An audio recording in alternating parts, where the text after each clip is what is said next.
G'day, my name's Glenn Bunell-May, and I am doing a vid blog on my journey, which has been a massive journey now for a very long time.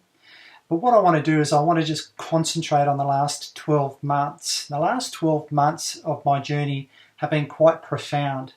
And it's something that I feel compelled not to keep to myself, but to share. My journey is actually a nutritional journey, but it's at its basis a nutritional journey, but it actually extends beyond there. And if you're wondering why my fingers are yellow, as they are, tandoori. I have been cooking tandoori. One of my passions is cooking. Now, I'll try not to hold my fingers up too much, but I have been getting very tactile with tandoori. So there you go. You will notice a couple of things about me. I don't mind being a bit flippant about myself, and I certainly don't mind being a bit self-effacing.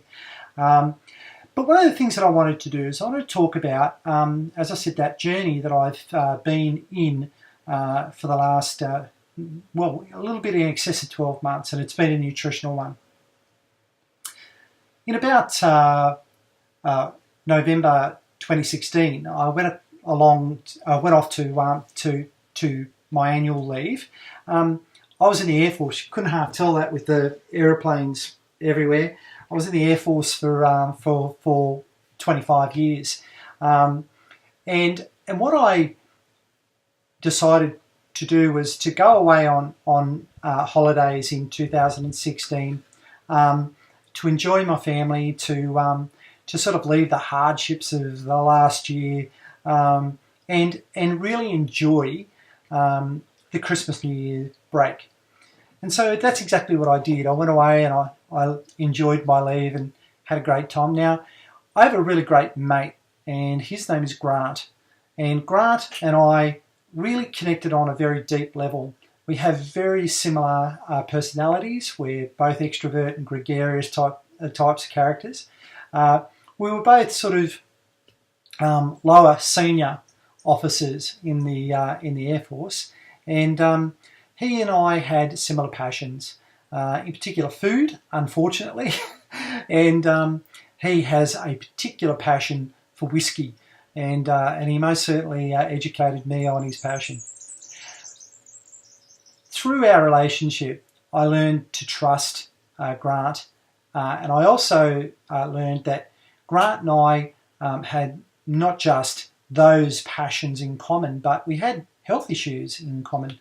We were both very large guys, and we were both suffering various health issues. His was stopping him from going overseas with the Air Force, and mine were made fairly complex by the fact that I was suffering post-traumatic stress, and that I'd had probably multiple instances of post-traumatic stress going all the way from childhood all the way up through my professional career.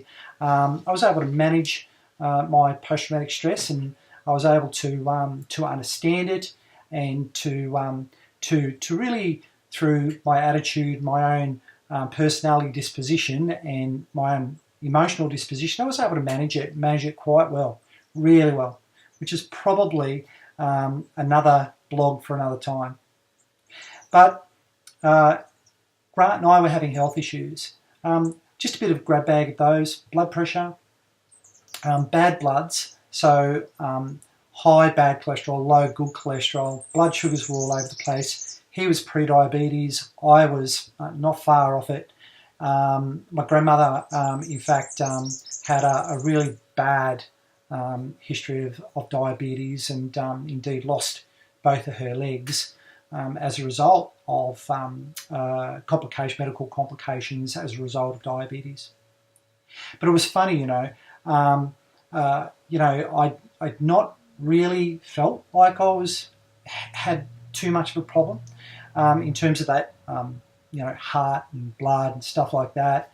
I'd sort of fooled myself that I was okay, and I was really a big guy, and I just thought that they were genetic. I was looking at my grandmother and saying, well, it's genetic. No. Yeah, sure, some of it might have been genetic, but a lot of it was in my control. But also, a lot of the solution lied mysteriously and secretly in a world that I didn't even know of, that I was soon to be exposed to, and which changed my life. One of the other issues that I had was skin cancer and prostate issues. I had an enlarged prostate. It bled quite often, and I was having skin cancers taken off all over my face, my arms, and indeed started getting them taken off my back. So they're my health issues leading up to Christmas 2016 and New Year's 2017.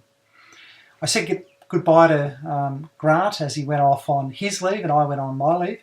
And there was a 6-week break. We didn't see each other for 6 weeks.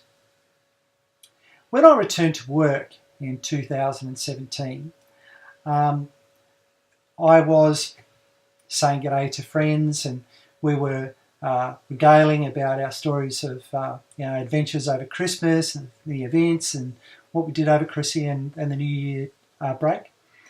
And as I was doing that, a guy actually sat down next to my desk, and I didn't recognise him, and I just thought, well, okay, if he's going to sit next to my desk, obviously he wants to have a bit of a conversation, and I'll just finish up on a couple of the conversations I was having at the time before I get to him.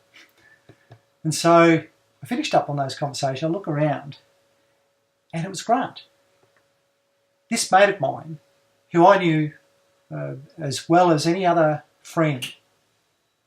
He was sitting there beside my desk, and he was transformed. When I say he was transformed, he was physically transformed. I actually didn't recognise him. He had carved somehow 1/3, I reckon, of his body weight. His face looked fantastic. He looked 10, 15 years younger, and he was certainly not the big guy that I said goodbye to in 2016. He was transformed.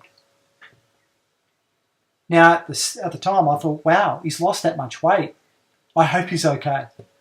In my family, there is quite a history of cancer. And unfortunately, I go there. And I think, wow, lost a lot of weight, suddenly, 6 weeks. But he said words that really changed my life. And this is where I will probably finish up this blog, because I don't want it to go too much more longer than 10 minutes.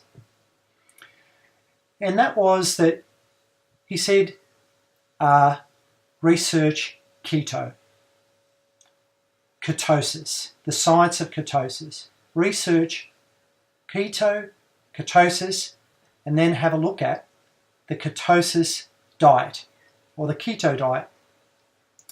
And he said it's low carb, high fat diet.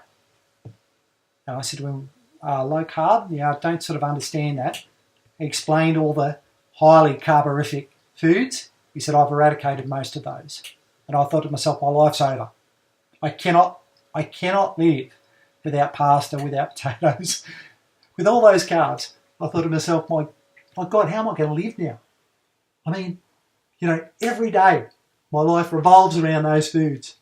It was one of the little secrets. And then he said something that really confounded me. He said, whatever you believe about saturated fat, you need to completely and utterly throw that out the window. I had a low-fat diet, and I thought that was going to help me. The simple fact was, my weight for my height should have been around about 75 to 80 kilos. It's hard to tell how much I was in terms of my weight, because I never ever weighed myself.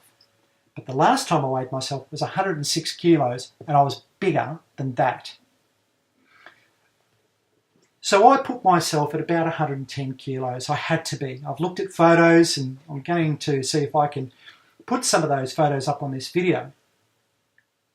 But I thought to myself, I was 110 kilos. I was huge. But I just didn't see that the food that I was eating was going to be a problem. But what I found out in my study later on was that indeed my nutrition was central to my issues. I'm going to leave that there for my first blog. That is the context, the basis upon which I ended up finding out about the keto diet and the science of ketosis. I was 110 kilos then, and I am now 80 kilos. And the next blog will tell you exactly that early foray into the diet, and hopefully it'll help you to make a decision for your health too. So until then, thanks for listening. Hooroo.